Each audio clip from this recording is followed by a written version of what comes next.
Ranganathan, do you believe that all those who have voted for the BJP, I don't know, maybe even you did, at some point in time, are bigots, are homophobes, are individuals who would go into people's homes, sniff out the beef and lynch them, are individuals who would barter away their conscience just to go out there and become members of some, imagine, Ku Klux Klan?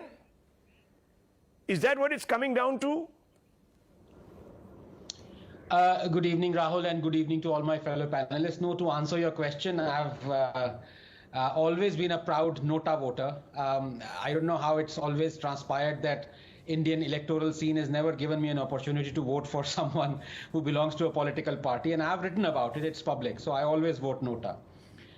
Coming back to your question, Rahul, I think it is becoming increasingly clear. In fact, it was clear to the voters, Indian voters, but it wasn't to the opposition and other political parties, that Narendra Modi is not divider in chief, but developer in chief. And if they had understood this for the last 13 years, they would have actually, in very large measure, given serious and very stiff competition to BJP and Narendra Modi. And I hark back to that speech, very brief speech of Narendra Modi in 2009. I think you can find it on YouTube. It was only 3 minutes. He said, I am going to construct, or I'm going to spend all my energy in constructing what I call a nano class. And if you look 13 years from 2009, it is this nano class which is a huge chunk of Mayawati's vote bank, of SP's vote bank, of Jatav's that you say, and of course, he has placated a lot of other vote banks as well. It is this nano class that is consistently voting for BJP. To hark back to this pejorative time and again of BJP is a Banya Brahmin party is no longer valid. It is a Banya Brahmin Bahujan party. And that is the difference. People don't realize. You charted out all those 7 or 8 central schemes, add about 7 or 8 of state schemes as well. But here I want to tell, yes, it is true. And I'm sure my good friend Waris Pathan Saab is going to say, Rahul, how many Muslim MLAs are there in BJP? How many tickets did BJP give to Muslim? Yeah, he's going to say that. To that, I say, yes, you are factually right. But also, Pathan Saab, do answer how many Muslims vote for BJP? How many opposition parties tell the Muslims never to vote for BJP? How much of the propaganda exists? And number 2, here I would like to correct, and here you please, if not biryani, you eat humble pie. That you were shouting from the rooftops that the Pradhan Mantri Awas Yojana has given only 1 house to Muslims. You were proven spectacularly wrong. In fact, 1.34 lakh Muslims in UP have been given houses under the Awas Yojana. So there is no discrimination. Yes, there may not be a Muslim MLA. BJP has to work on it, but tali do haath se nahi bachti hai. Muslims also have to vote for the BJP, they know.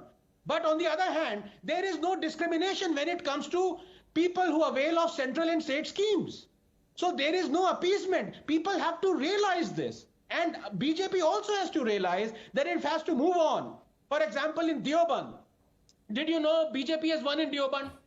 Even though it is 45% Muslim population. Yes. So obviously a huge chunk of votes must have gone to BJP as well. Yes, there was vote cutting by BSP and SP. But that is a different matter. The point is Muslims have to realize that the future lies in not them being appeased, but in them taking part in national building and in availing of these schemes. Well, let me tell you that Goa, which is now becoming the favored retreat of the famed Khan Market gang as it wants to flee the alleged odium of Hindutva nationalism in the Hindi heartland. There, the BJP gave, viewers, Christians tickets. In fact, yes, Christian candidates have won on the BJP symbol. And more than the percentage of Christians in Goa. The Christian population of Goa is 25%. BJP gave 29% tickets to Christian candidates. And this is also so it is not a minority issue. And this is also true, Dr. Ranganathan, of the Northeast. There, yes, in, for example, Manipur, people did not vote the BJP because it talked about cow slaughter. But they voted because it promised development and peace and security, and it has made a government there on its own steam. The chief minister incumbent doesn't require the support of any other, designate rather, doesn't require the support of any other party. Shekhar Iyer, before I open this up further, I want to ask you, you talk